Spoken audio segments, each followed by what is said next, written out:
इस वक्त का सुलगता सवाल यह है कि क्या कांग्रेस कंफ्यूजन फैला रही है या कांग्रेस के सवाल वाजिब हैं। ये सवाल इसलिए क्योंकि कांग्रेस लगातार केंद्र पर सवाल दाग रही है, कभी लॉकडाउन के मुद्दे पर, कभी मजदूरों की मदद के मुद्दे पर। आज राहुल गांधी ने चीन के साथ सीमा विवाद पर सवाल उठा दिए। कांग्रेस नेता पीएल पुनिया ने कहा कि पुलवामा में विस्फोटक से भरी कार आई कहां से।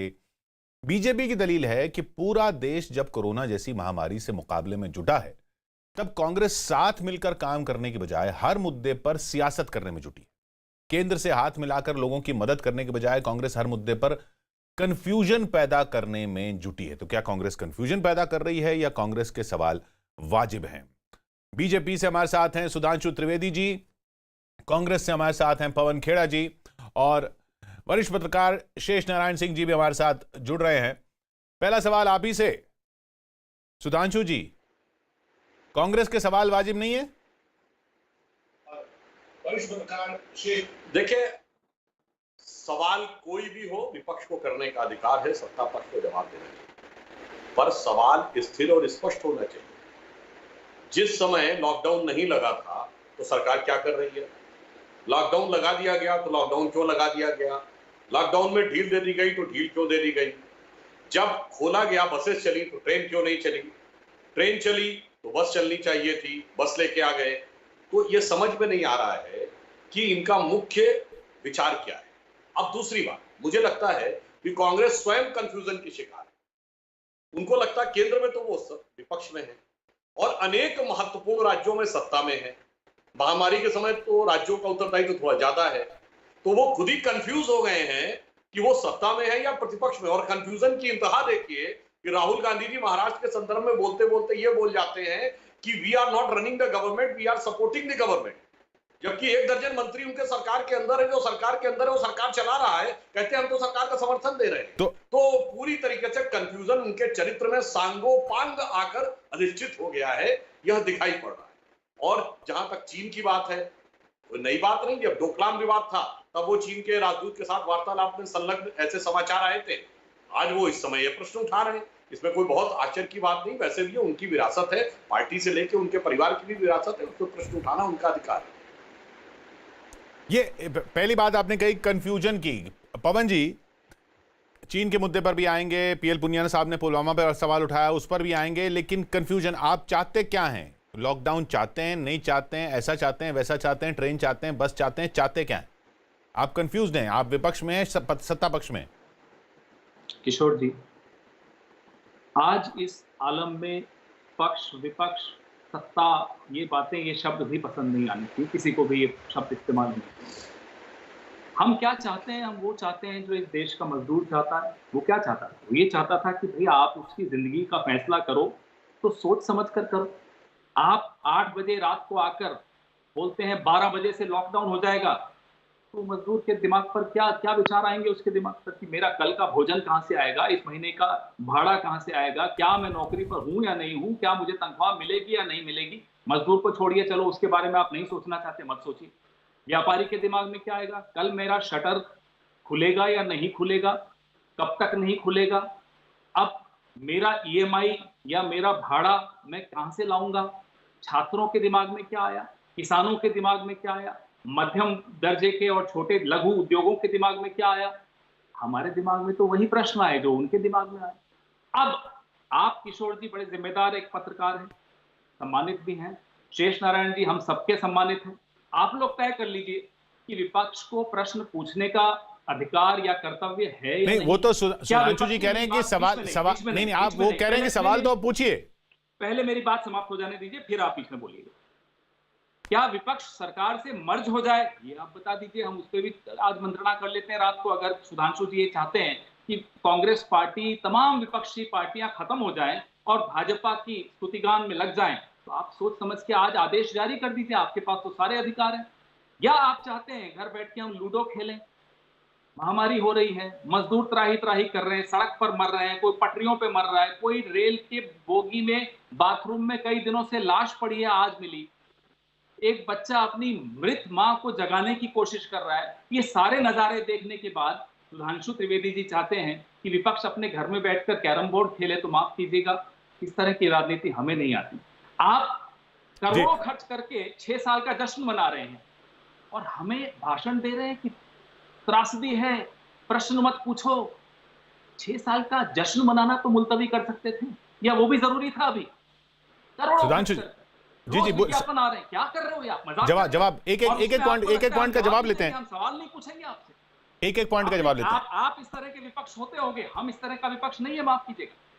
ना हम ऐसी सरकार चलाते थे जैसी आप चला रहे, जो मजाक है, और ना हम ऐसा विपक्ष है जैसे आप थे। सिर्फ किशोर जी, आरोप लगा दिया जी और सुधांशु चले जी, गए। हम तो मेरे सामने ख्याल से खड़े आपके हैं, सारे सवाल भी दर्शक पूछेंगे और चाहें जवाब भी तो उम्मीद इस करेंगे। कार्यक्रम को के रिवाइंड करके 2 मिनट पीछे का देख सकते हैं। मैंने तो ये कहा प्रश्न पूछने का पूरा अधिकार है और प्रश्न पूछना चाहिए। तो पवन खेड़ा जी नहीं, क्यों आप लगातार नहीं तय प्रश्न की करेंगे बात क्या कर प्रश्न रहे हैं? पूछेंगे मैंने आप? कहा प्रश्न स्थिर होना और चाहिए, कब मगर मेरा पूछेंगे? ये कहना है ये तय आप नहीं जहां करेंगे। विपक्ष में है वहां प्रश्न पूछिए, जहां सत्ता पक्ष में है वहां उत्तरदायित्व निभाइए। सीधी सी बात है।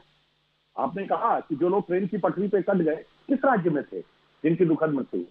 तो जहां इसके सत्ता में निर्णय है की वजह से वहां सड़क पर दायित्व। चल रहे अब थे। कंफ्यूजन की इसके बात निर्णय थी। की वजह मैं से आपसे हमको सिर्फ जाना ये पड़ा। पूछना चाहता हूं, मैं ये सिर्फ ये पूछना चाहता हूं, कंफ्यूजन की बात है। संवैधानिक दृष्टि से सरकार का समर्थन का अर्थ होता है बाहर से समर्थन, और सरकार के अंदर का मतलब समर्थन नहीं, सरकार में भागीदारी होती है। अब बताइए, महाराष्ट्र में आप भागीदार हैं या समर्थन में? किशोर जी, जी जी पवन जी, सुबह से शाम तक करोड़ों खर्च करके राहुल गांधी ने क्या बोला, सोनिया गांधी ने क्या बोला, पी चिदम्बरम साहब ने क्या बोला, तोड़ना कैसे, उसको मरोड़ना कैसे, अरे कितने हकीकत को अफसानों में बदलने में जो खर्चा आप करते हो, उससे आधा लगा देते हैं इन मजदूरों को घर पहुंचाने में। मुझसे पूछते हैं कि वो किस राज्य में मरे वो मजदूर, किसके निर्णय की वजह से मरे वो मजदूर? ये बताइए, कौन था वो शख्स जो 1 महीना ट्रंप के स्वागत की तैयारी में लगा रहा और उसको होश नहीं था कि कोरोना आ गया है, दरवाजे पे दस्तक दे रहा है? कौन था वो शख्स जो मध्य प्रदेश की सरकार गिराने के लिए 2 महीने लगा गया और कोरोना की उसने एक बैठक नहीं ली मुख्यमंत्रियों के साथ? वो उस 2 महीने का हिसाब किससे पूछे? आप मुझे बता दीजिए सुधांशु जी। राजनाथ जी से पूछे, अमित शाह से पूछे, नरेंद्र मोदी जी से पूछे, या ट्रंप से पूछे? आप बताइए किससे पूछे इसका हिसाब? राहुल गांधी ने ये कॉमा क्यों नहीं लगाया, फुल स्टॉप क्यों लगा दिया, इन्वर्टेड कॉमा क्यों नहीं लगाया? क्या तरीका है आपका? ये 6 साल आपने गुजार दिए ये सब बातें करके। अब कठिन प्रश्नों का समय आ चुका है और उसका उत्तर देने की हिम्मत रखिए, और नहीं है हिम्मत तो पहले मैं आपसे गुजारिश करता हूं, सुधांशु जी आप बहुत जिम्मेदार आदमी हैं, माफी मांगिए इन मजदूरों से जिनकी हाय आपकी सरकार को लग रही है, इस देश को लग रही है। इस देश के मुंह पर लानत जी। आप लोगों ने मारी है, जिस एक तरह मिनट, से इन मजदूरों को आपने जवाब ले लेते। आप कह रहे हैं कि हम आपकी बातें करते हैं कि राहुल गांधी ने ये क्यों बोल दिया, वो क्यों बोल दिया, ऐसे क्यों जी। बोला, वैसे क्यों बोला?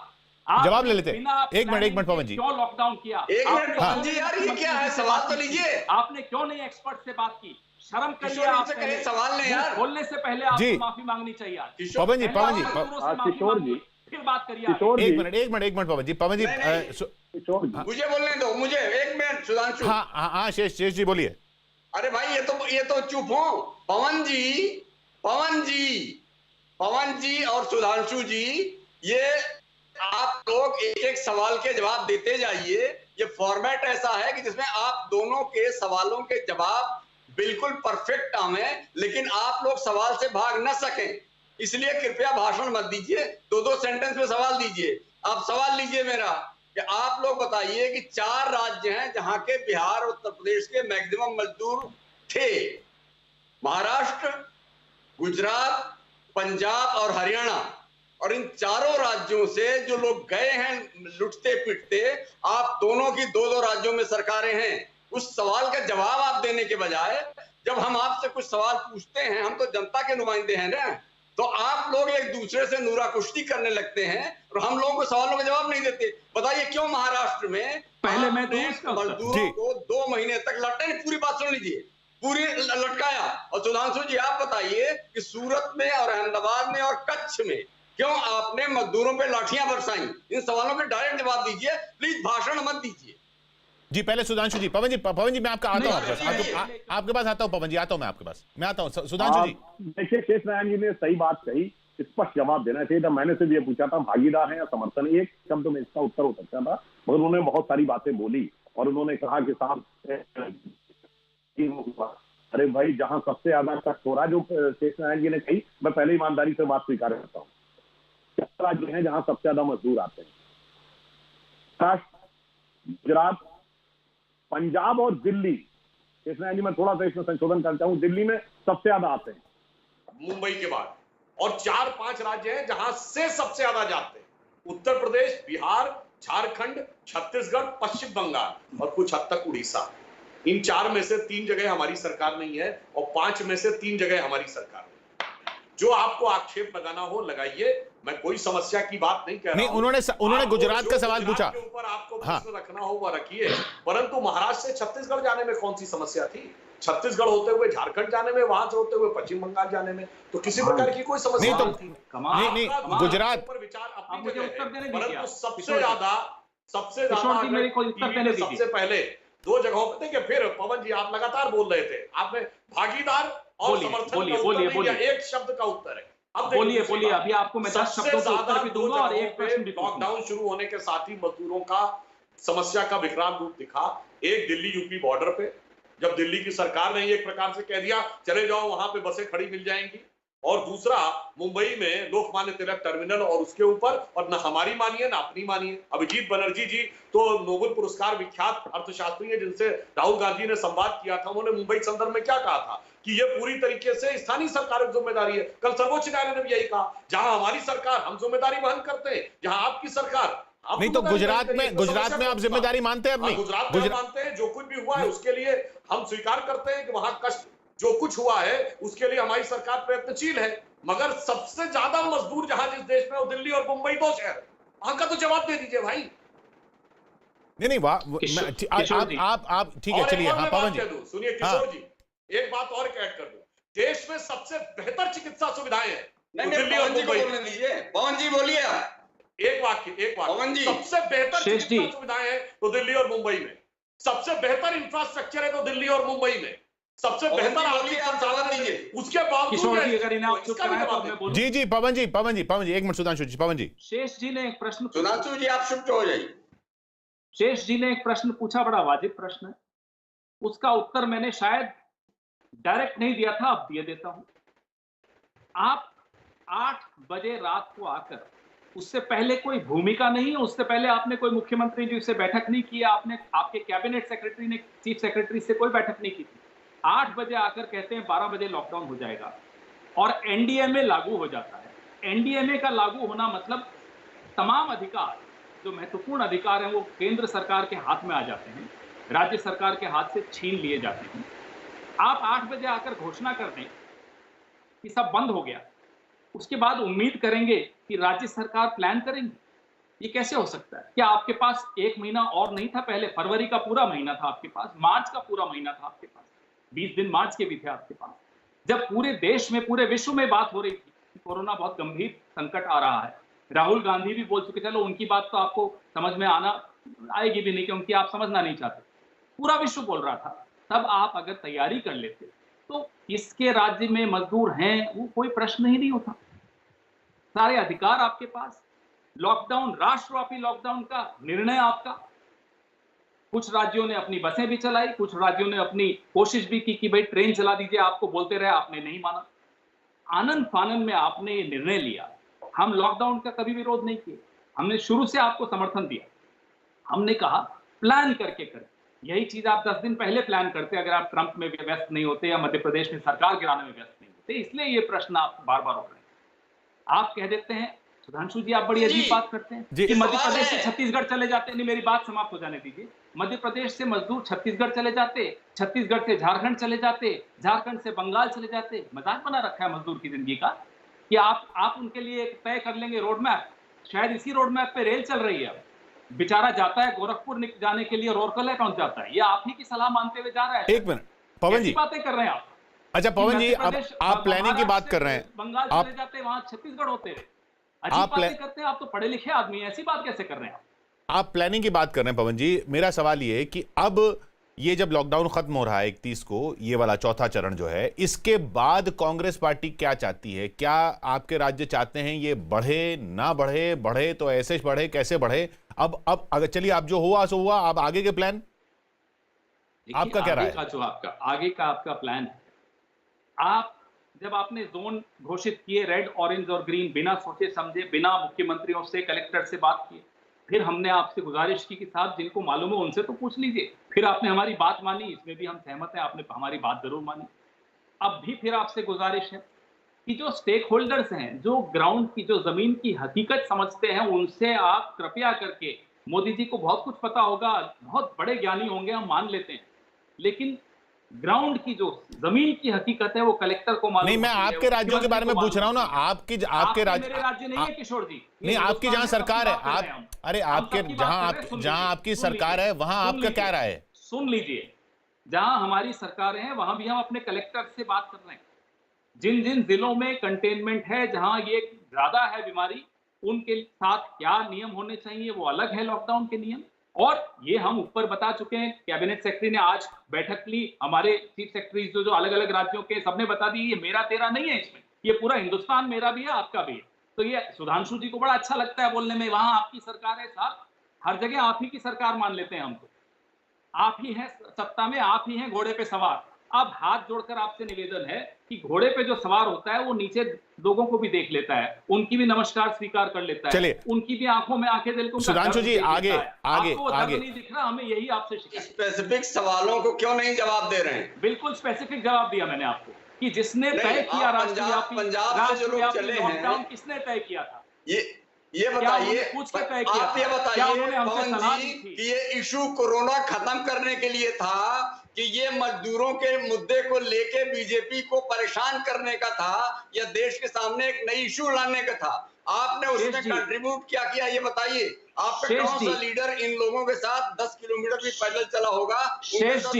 राहुल जी फोटो खींचा, बुरा मत मानिएगा, मैं भी उनसे भी सवाल पूछने चल रहा हूँ, लेकिन इसका आप जवाब दीजिए कि बुरा मानने की बात नहीं है। इसमें कंट्रीब्यूट क्या किया सिवा कंफ्यूजन फैलाने के? आपने पूछ लिया, अब मेरे को जवाब देने दीजिए। अगर मजदूर सड़क पर नहीं निकलते तो क्या हम ये मुद्दा बना सकते थे? अरे जब किसी की आंखों में आंसू दिखेगा तब ना हम बोलेंगे साहब वो रो रहा है। आपने रुलाया क्यों, यही तो हम पूछ रहे हैं आपसे। और जिसने रुलाया उससे हम पूछे भी नहीं। कौन डरता है सवालों से? कौन हमला बोलता है सवाल पूछने वालों पर? जिसके पास जवाब नहीं होते वो पूछता, वो बोलता है अरे राहुल गांधी ये है, सोनिया गांधी वो। अरे साहब हम तो आपसे सवाल जवाब, अच्छा आप बता दीजिए जवाब। चलिए सुधांशु जी, जवाब नहीं है क्या आपके पास? क्या ये कंफ्यूजन का इल्जाम इसलिए है क्योंकि जवाब नहीं है? आगे क्या तक हाँ, एक शब्द का जो उत्तर होना चाहिए था, कंफ्यूजन का उत्तर नहीं मिला कि सरकार में भागीदार हो कि समर्थन कर रहे हो। सब प्रकार का विस्तार से कथावाचन हो गया, एक वर्ड का आंसर नहीं मिला। कंफ्यूजन बहुत साफ है। और मजदूरों का विषय हो, आज कोरोना महामारी से इन्होंने कहा कि फरवरी के महीने में, मार्च के महीने में ये हुआ, तो मैं याद दिला देना चाहता हूं 23 जनवरी को WHO ने ट्वीट किया था कि ये मनुष्य से मनुष्य में फैलने वाली बीमारी नहीं है, जिसकी वजह से आज वो घेरे में। 31 जनवरी को कहा उसने कि यह कंटेजियस बीमारी है। 12 फरवरी को उसने कहा कि यह महामारी का रूप धारण कर चुकी है। भारत का रेफरेंस नहीं किया था, तो हमारे पास तो WHO और केंद्र सरकार की जानकारियां थी, परंतु राहुल गांधी जी के पास, राहुल गांधी जी के पास हमसे बेहतर जानकारी थी। तो जब नमस्ते ट्रंप हो रहा था तो ट्रंप तो फरवरी के महीने में यहाँ आए थे। मैं विनम्रता से पूछना चाहता हूँ, फरवरी के प्रथम और दूसरे सप्ताह में राहुल गांधी कहाँ थे भाई? राहुल गांधी कहाँ थे? व्यापारी नहीं नजर आ रहा था, वो इटली में थे कि नहीं बोलिए? मतलब भारत सरकार को सलाह दे रहे थे नजर आ रही कि आप रोक दीजिए फ्लाइट, इसका जवाब इटली में थे। नमस्ते ट्रंप एक सरकारी कार्यक्रम था, वो तो राष्ट्राध्यक्ष के रूप में आए थे। राहुल गांधी इटली क्या कर रहे हैं? बीमारी है ही नहीं, बताइए ना, बताइए हर्षवर्धन ने कब कहा था? आप बताइए ना, आपको WHO भारत सरकार से बेहतर जानकारी राहुल गांधी जी को थी, तो वो कहाँ थे फरवरी में? बोलिए हाँ या नहीं? तो जवाब नहीं। फरवरी हमें क्या पूछ रहे हैं आप? हमसे काहे पूछ रहे हैं? सत्ता में आप हैं, सत्ता में जो होता है उसका जवाब देने की जिम्मेदारी होती है, और ना भागीदारी और समर्थन पे साथ साथ ये पूछ रहे हैं। हम तो हाँ भाई ट्रंप आए थे 24 फरवरी को ले लिया। आप बताइए राहुल कहाँ थे मिल गई, और उनकी सूचना का स्रोत क्या था? क्या आप सत्ता जो आज चीन के बारे में भी पूछ रहे हैं? एक मिनट सुधांशु जी, पवन जी, एक मिनट, टाइम आउट। ये जो लोग ट्रेनों पे बैठाए आपके रेलवे विभाग में, एक मिनट पहला प्रधानमंत्री है किशोर जी। एक मिनट पवन जी, एक मिनट एक मिनट सुनिए। एक मिनट सुशेष जी, जिसको नेपाल आंखें दिखा रहा है। मैं कह रहा हूँ जो ट्रेनों पे बैठाए रेलवे भी, अरे पवन यार चुप बोलते रहो। हुए शर्म आती है कि नेपाल आंख ट्रेनों दिखा पे गया, बैठाए गए लोग, नेपाल आंख दिखा गया, सुधांशु बाबू देश का जो प्रधानमंत्री हो। ट्रेनों पे बैठाए, आपने कहा 303 इनको सीटें कोई आई पानी हैं। नहीं देंगे, इनको खाना नहीं देंगे, और खबर आ रही बाथरूम में कोई मर रहा है, कोई बच्चा मर जा रहा है, डिहाइड्रेशन के शिकार हो रहे हैं, तो कम से कम ये प्लानिंग तो आपने कर लिया होता। ये कंफ्यूजन फैला रहे हैं, ठीक है, उनका कंफ्यूजन मान लिया, लेकिन आप जो 4-4 दिन 5-5 दिन की जर्नी पे लोग चल रहे हैं जेठ की तपती दोपहरी में, उनके लिए आप भोजन क्यों नहीं इंतजाम कर सके? भाई रेलवे तो आपकी थी और सरकार उनकी होगी वहां जी, जी। महाराष्ट्र में, सबसे ज्यादा तो वहीं से आए, क्यों मर रहे हैं लोग? और बाथरूम में एक आदमी मर पाया गया। हाँ शेष जी सुन लेते हैं। शेष जी एक मिनट सवाल किया है। हाँ, और रेल हाँ, सुधांशु। मंत्रालय की तरफ से उसका बाकायदा विधिवत संख्यात्मक यानी स्टैटिस्टिकल उत्तर दिया जा चुका है कि 85 लाख भोजन, 1.25 करोड़ पानी की बोतलें 3700 ट्रेनों में पिछले दिनों में डिस्ट्रीब्यूट किए गए, और जितने भी प्रकार के वीडियो किए गए उसमें से 99% टोटली गलत पाए गए। यही पे विचार उत्पन्न होता है कि शंका, और अभी तक मेरे 2 स्पेसिफिक प्रश्नों का उत्तर नहीं मिला। फरवरी के फर्स्ट हाफ में राहुल गांधी कहां थे? नंबर 2, सत्ता में भागीदार है कि समर्थन? इसका मैं उत्तर दूंगा। वर्ड का उत्तर है, नहीं मिला। मैं उत्तर दूंगा। हमने तो संख्यात्मक उत्तर दे दिया। 85 लाख भोजन के पैकेट, 1.25 करोड़ पानी की बोतलें, 3673 ट्रेनें। जी किशोर जी, पवन जी। राहुल गांधी फरवरी में कहां थे? बड़ा इनको रुचि है ये जानने की। मैं इनसे पूछता हूं क्या राहुल गांधी इस देश के प्रधानमंत्री हैं या स्वास्थ्य मंत्री हैं? वो दोनों क्या कर रहे थे, जरा इसका जवाब दीजिए। जिसको जिम्मेदारी दी थी, इस देश ने 303 सीटों से नवाजा था, उससे प्रश्न नहीं पूछे। और राहुल गांधी जो कि पार्टी के अध्यक्ष भी नहीं है, उनसे पूछा जाए कि वो कहां थे? शर्म आनी चाहिए आप। जब हर्षवर्धन जी लूडो की अपनी फोटोएं भेज रहे थे, वो क्या कर रहे थे? जब बोलते हैं कि नहीं ये बीमारी ही नहीं है, राहुल गांधी आतंक फैला रहे हैं, झूठ बोल रहे हैं, आप बताइए, माफी मांगिए देश से। राहुल गांधी से तो मत मांगिए, उसका दिल बड़ा है, उससे मत मांगिए माफी, देश से माफी मांगिए। नरेंद्र मोदी जी क्या कर रहे थे? ट्रंप को घुमा रहे थे गुजरात में, दीवारें बना रहे थे कि गरीब दीवार के पीछे हों और आगे आगे अमीर लोग दिखेंगे। अच्छा एक मैं मिनट, बताता हाँ हूं, जो प्रधानमंत्री है उससे पूछा जाएगा कि वो क्या कर रहे थे। राहुल हाँ, गांधी जो वो एक वही पॉइंट है ना, वही आप करेंगे जो हाँ एक हाँ सेकंड किशोर जी, मेरी बात समाप्त हो जाने दीजिए। मैं फिर से दोहराता हूं, ये पहला प्रधानमंत्री है जिसको नेपाल आंखें दिखा रहा है। बताइए, चलिए उस मुद्दे पर भी आते हैं, झुकता है या नहीं झुकता? उस मुद्दे पर भी आते हैं। अब इतना बड़ा देश है, नहीं इतना बड़ा देश, उसका 303 सीटों वाला प्रधानमंत्री, उसको नेपाल आंख दिखा जाए और हम चुपचाप खड़े रहे। हम विपक्ष में हमारा खून खोल रहा है, आपका तो खून उबल के बाहर आ जाना चाहिए था अब तक। सुधांशु जी चीन नेपाल सम्मेलन करते थे। सुधांशु जी, चीन नेपाल, इस मुद्दे पर भी कांग्रेस सवाल उठा रही है कि भाई ये उधर से हमें क्यों सुनने को मिल रहा है। आज जयवीर शेरगिल ने भी कहा कि ट्रंप बोल रहे हैं, ट्रंप की तरफ से हमें सुनने को पता चल रहा है, हमारी सरकार कुछ नहीं बता रही है। देखिए, एक तो बात मैं चलिए साधुवाद दूंगा पवन जी को, इन्होंने बोल दिया कि देश के प्रधानमंत्री और स्वास्थ्य मंत्री राहुल गांधी नहीं है, यानी अब उनको प्रधानमंत्री और स्वास्थ्य मंत्री से ऊपर के विषयों पे जाके टिप्पणी नहीं करनी चाहिए। उन्होंने स्वीकार किया। हम नेपाल पे, क्योंकि वो नहीं बोल रहे, इसलिए सवाल हमें लोगों से बात करनी पड़ रही है, क्योंकि उन्हें नहीं आता अपना काम। अभी आप अपना और काम आपको आता नहीं, हमें सिखा रहे हो हमारा और वो आपने एक मिनट। कहीं नैनन अनेक कहीं नैनन की वो कहा थे फर्स्ट वीक ऑफ फरवरी में, बोलने की आवश्यकता नहीं, देश समझ गया। अब हम आ रहे हैं नेपाल के ऊपर। आपने बहुत सही बात कही, नेपाल आंखें दिखा रहा है। कब से दिखा रहा है भाई, ये बताइए। नेपाल की संसद में पहली बार भारत के खिलाफ कब बोला गया था? पशुपतिनाथ मंदिर से भारत के पुजारियों को कब निकाला गया था? 2008, जब प्रचंड वहां के राष्ट्रपति थे। 2002 में क्या हुआ था, जरा वहां से शुरू करिए। के साथ भारत का विदेश मंत्री बात नहीं करता था, भारत का विदेश सचिव बात नहीं करता था, सीताराम येचुरी जाके बात करते थे। उस जमाने में चूंकि यूपीए 1 की सरकार कम्युनिस्टों के रहमो करम पे थी, भाई मैंने तो आपके डेट के साथ बोला है भाई, क्या पुजारी पशुपतिनाथ मंदिर से हटाए गए कर्नाटक के पुजारी होते थे? बता दीजिए 2006, 7, 8 क्या हालत हुई नेपाल की उस जमाने में? नहीं, राजीव अच्छा गांधी प्रधानमंत्री थे तब नेपाल को हमने दो अरे भैया, मैं मनमोहन सिंह प्रधानमंत्री की बात कर रहा हूँ।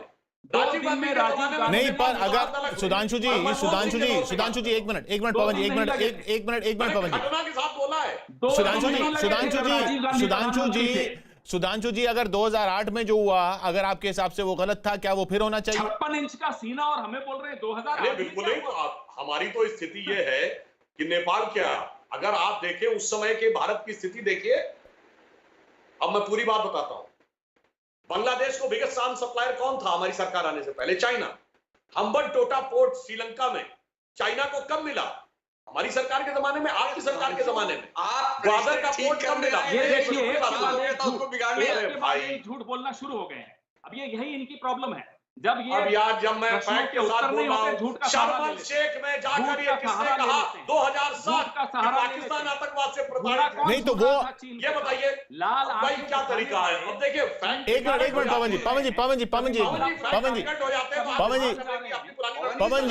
पवन जी जवाब तो सुन लें। जवाब दे रहे, जवाब कहाँ दे रहे हैं? एक मिनट, मैं जवाब मान लेंगे हम। एक मिनट पवन जी। सुधांशु जी, मैं ये कह रहा हूं कि इतिहास में जो हुआ वो उससे अभी आज का तो जस्टिफाई नहीं कर सकते ना। आपने बिल्कुल सही कहा है, मगर आज की डेट में यदि कोई रोग बहुत प्रचंड हो चुका है तो शुरू कहां से हुआ था उसका इलाज तो करना पड़ेगा। वो जानना चाहता है। मतलब जिसने जहर दिया वो ये कहेगा कि साहब आज बताइए क्या हुआ था, उसकी बात हम मैं ये बात कह रहा हूँ, हुआ था क्या? आज चाइना की सारी समस्या किसकी देन है? तिब्बत चीन का हिस्सा नहीं था। नेहरू जी पांडु कॉन्फ्रेंस में ना मान लिए होते, उसे छोड़िए। नेपाल आंखें दिखा रहा है इसलिए क्योंकि आपने उसको चढ़ के आने दिया। तिब्बत छोड़िए, मानसरोवर तक चला गया, अक्सई चीन चला गया। क्योंकि आप उनकी आंखों में आंखें डाल के पूछ नहीं पा रहे हैं। हिंदी चीनी भाई भाई कर रहे थे, क्या बात कर रहे हैं?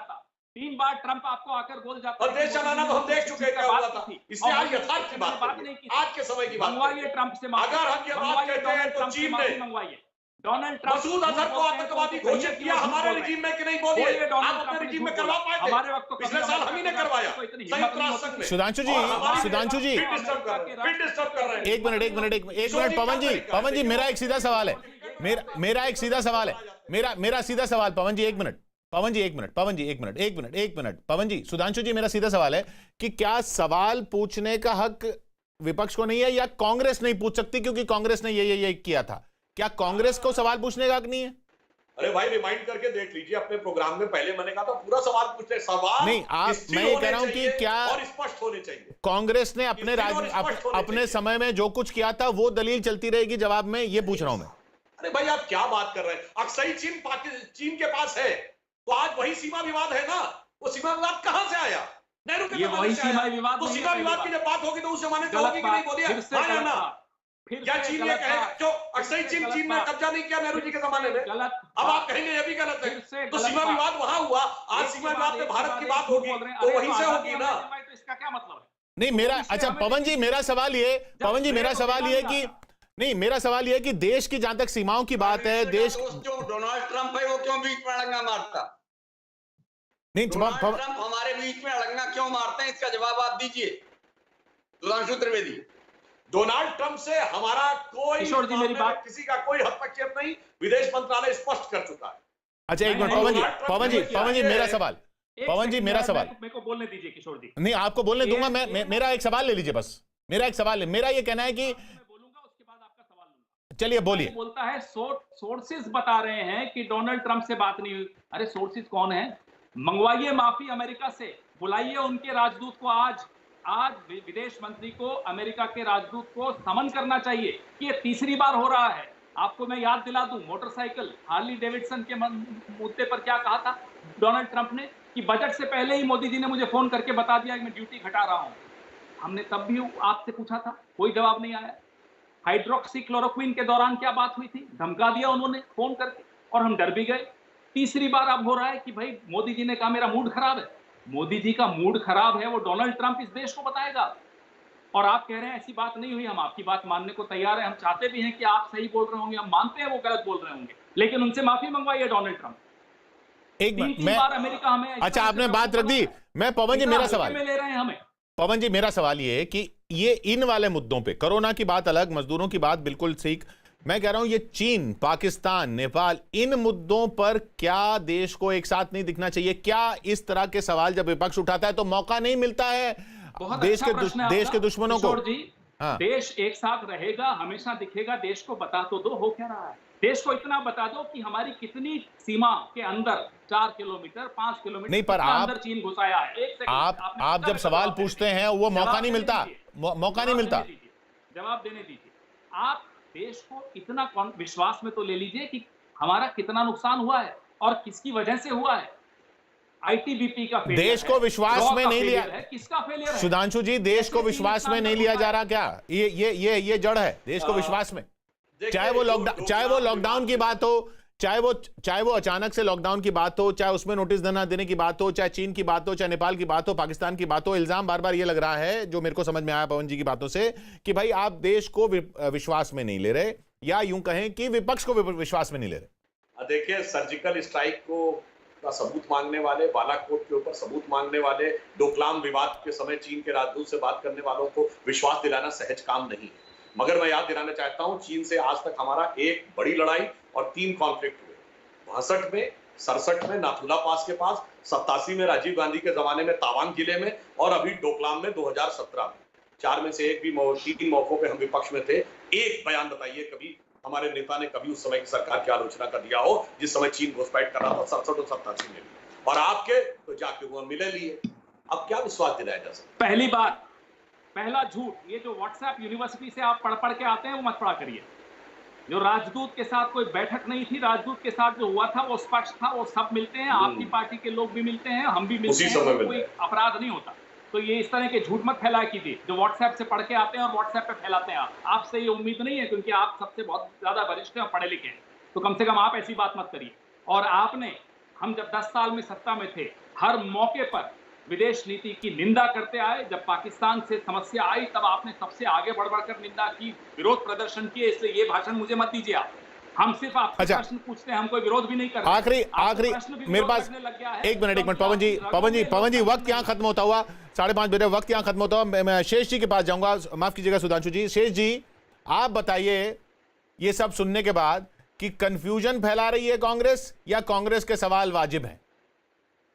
देखिए साहब, सवाल पूछना कांग्रेस की ड्यूटी है और वो उसको करना चाहिए, और उसको करके वो जो भी कर रहे हैं वो ठीक है। लेकिन बुनियादी वही आपका सवाल ये है कि क्या सवाल आप ऐसे पूछ रहे हैं जिससे राष्ट्रहित का काम होगा, जनहित का काम होगा और लोगों की भलाई होगा, वेलफेयर का काम होगा, या सवाल केवल आप उनको एम्बैरस करने के लिए पूछ रहे हैं?